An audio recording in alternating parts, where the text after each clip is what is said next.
Dear colleagues, it is my pleasure to present the joint project findings of the teams from Boris Grynchenko Kyiv University, Ukraine, and Tallinn University of Technology, the TalTech, Estonia, educating future digital leaders, developing e-governance curriculum in Estonia and Ukraine. Okay. The social premises for the development of this particular study are, of course, informed by the fact that the year 2021 and the years prior to that, at the very beginning of the 20th century, saw the development and the establishment of the networked society. As a result, the establishment of the so-called connected or network governance and the emergence of the institutional practice that we all know nowadays as the e-governance or digital governance. Therefore, the study is based on the conceptual approach to e-democracy and digital democracy as the use of information and communication technology in political and governance process to promote democracy. Therefore, the digital governance is the tool of electronic or digital democracy.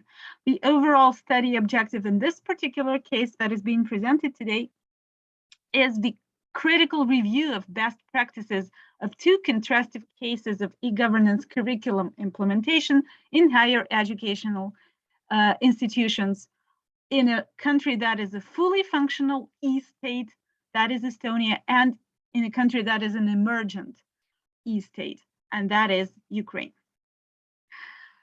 This particular approach to the inquiry is informed by several framework considerations. Point one is the fact that the overall focus of European and European Commission ordered framework studies nowadays is concentrated on the Digital Europe program as a parcel of Horizon Europe framework project, which is the continuation of the Horizon 2020 framework project that has just been wrapped up. On the other hand, this particular study is actually a result, a deliverable of extensive collaboration between Boris Grynchenko Kyiv University, Tallinn University of Technology, and the National Academy of Administration and Governance, which is now a parcel of Taras Shevchenko Kyiv University, in the realm of actually developing the curriculum of e-governance for state officials. That is the master's program curriculum. That is the joint project that has been financed by the Ministry of Education of Estonia and has been implemented for the last 3 years in between these institutions. So the overall inquiry design comprises of the following stages.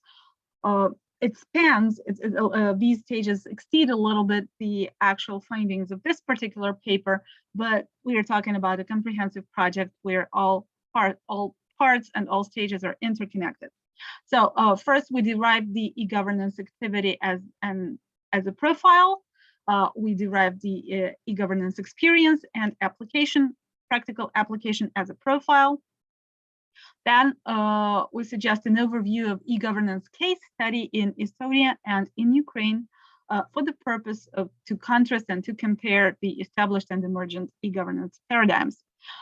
We also use the online survey method, and it is applied to assess the e-governance experiences and practices by different groups of stakeholders, and those stakeholders are both the practitioners of governmental institutions, they're state officials, and they're also students of e-governance programs.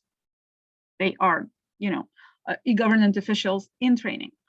And this project also has as one of its goals the development of the e-governance curriculum recommendations, and those curriculum recommendations need to be tailored to the state-of-the-art of e-governance curriculum development of e-governance institutional development in the country under study, that would be Ukraine, and it needs to be tailored to the emergent needs of state officials in the digitized world. The COVID-19 paradigm also needs to be taken into account how all the digital state services are being implemented and what tools, what skills, what learning outcomes are needed to be incorporated into the e-governance curriculum. The overall methodological premise for developing the survey and for developing the e-governance curriculum proper is informed by the interconnectivity of major framework approaches to the digital skills development that are suggested and that are functional nowadays in the European Union. Those would be the UNESCO ICT competency framework for educators, the European e-competence framework, and the Digital Competence 2020 framework, and of course its continuation as the pilot framework of DComp 2021. It has not been finalized by the European Commission yet. As I said, we did utilize a survey as part of our study, not only the observation and not only the extensive analysis of e-governance curriculum. Why that was needed? Because the survey conducted among the state officials and among the students of e-governance courses and e-governance programs informed it yielded the quantitative data that allowed to identify the criteria for e-governance curriculum assessment qualitatively.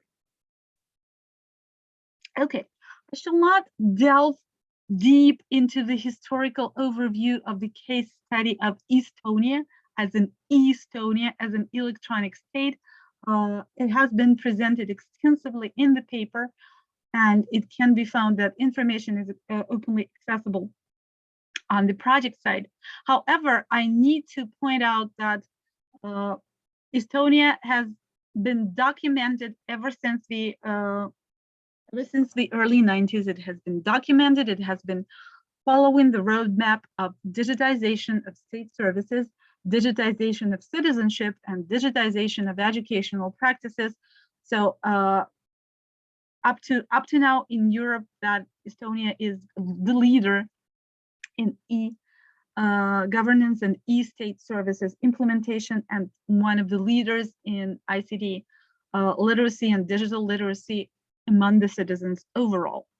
And the partner of our project, the Tallinn University of Technology, is of course a flagship of implementing digital governance learning techniques and digital governance education and digital governance training, because the Tallinn University of Technology is the university that provides a massive open online course in e-governance.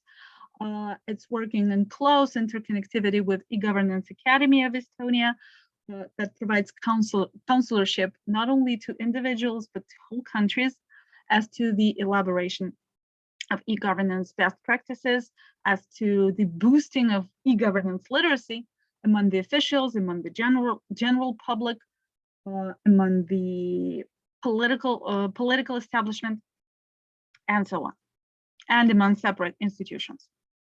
For the purposes of expediency, I would like, of course, to concentrate more on the case study of Ukraine as an emergent e-governance educational venue. Like I've said, we utilized the survey to yield the quantitative data that would allow us to parameterize and to assess various types of already existent e-governance curricula that are offered by different types of educational institutions in Ukraine. Overall, we assessed 5 such programs, 5 such curricula, and we assessed them in 3 formal higher educational institutions: at Boris-Grodchenko Kyiv University, obviously, at Kyiv Polytechnic University, and at the National Academy of State Governance, which is now part of Taras Shevchenko Kyiv University, and 2 informal educational establishments, that is the National Association of Civil Service and National Center of E-Governance Support. So what happened empirically? We assessed the educational formats that are efficient or sought after in the area of governance digitization. Like I said, our stakeholders, they provided the assessment of what kind of formats they would want to partake in if they were to learn e-governance from any type of an educational establishment, and we assess the existent programs, the existent curricula as to the types of formats that are being provided. As you can see in the chart, only two educational establishments provide the full range of educational formats, the one of training workshops, the persistent online courses, and the webinars that are sought after by the stakeholders. The rest of the curricula, they provide only about 60% or only about 30% of these formats.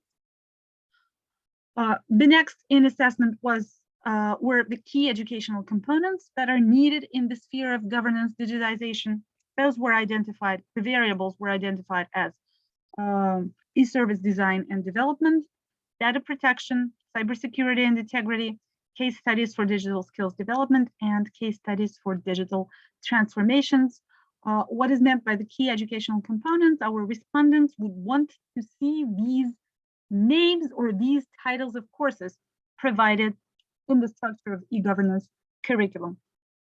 And as you can see, once again, only one educational institution, that would be Boris Grynchenko Kyiv University, our program in electronic governance, provides 90% of the sought after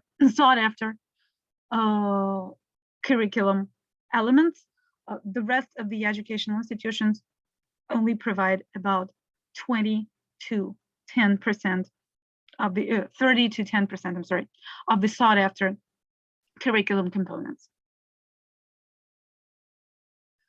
And we also asked the respondents to assess what would be the necessary learning outcomes in what would be the takeaways from the e-governance curriculum that they would like to see were they to study e-governance.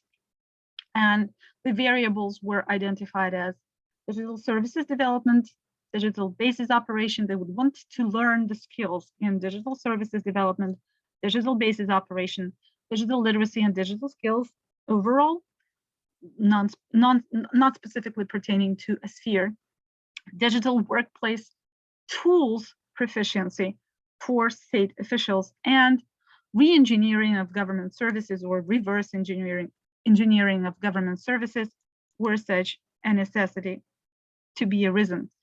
And once again, we can see that only one educational establishment provides 80% of the necessary learning outcomes. We're talking about one particular program in e-governance. And we can see that mostly the educational curricula, they concentrate on the softer side of the digital skills and the learning outcomes that are to take away from the e-governance curriculum, whereas the stakeholders, they are having the demand for the hard skills that need to be a parcel of learning outcome in the digital governance curriculum, the engineering of services, the workplace tools efficiency, the development of digital services like digital applications and so on. Those are less widely provided as a parcel of the curriculum. Well, in conclusion, it can be observed that overall, as of the year 2020, as of the emergency digitization measures, the formal educational establishments in Ukraine provide an e-governance curriculum more customized to the meta-evaluated needs of e-citizenship and e-governance stakeholders in the context of knowledge economy. And considering the success story of Estonia in implementing functional e-governance and e-citizenship institutions, the main recommendations can be introduced. The provision of supplementary ICT competence development for general public. The introduction of systemic changes into the vaster areas of educational curricula to accommodate functional hard skills, databases processing, data analysis, service tools development. Diversification of accessible formats of formal and informal e-governance training, which are customized to different groups of stakeholders. And awareness raising in the public sector on the sufficiency of e-democracy training for civil society development in the context of knowledge economy through augmentative dissemination means, social media, mass media, public engagement. The future of this inquiry, of course, can incorporate comparative analysis of emergent e-democracies in various socio-political and cultural contexts, the case study of e-governance educational implementation in different countries of the European Union, and the comparative studies of national and international aspects of e-governance, curriculum development, and e-governance best practices implementation. Thank you for your attention.